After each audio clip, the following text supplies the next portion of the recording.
ஓசூர் பகுதியில் கோடை பருவத்திற்காக சாகுபடி செய்யப்பட்ட வெள்ளரிக்காய் விலை வீழ்ச்சியடைந்துள்ளதால் விவசாயிகள் கவலையடைந்துள்ளனர். கிருஷ்ணகிரி மாவட்டம் ஓசூர் பகுதியில் 700 ஏக்கர் பரப்பளவில் வெள்ளரி பயிர் சாகுபடி செய்யப்பட்டுள்ளது.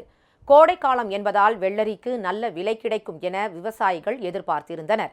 ஆனால் வரத்து அதிகரித்துள்ளதால் வெள்ளரி விலை வெகுவாக சரிந்துவிட்டது. 1 கிலோ வெள்ளரியை வெறும் 7 ரூபாய்க்கே வணிகர்கள் வாங்குவதால் விவசாயிகள் கவலையடைந்துள்ளனர்.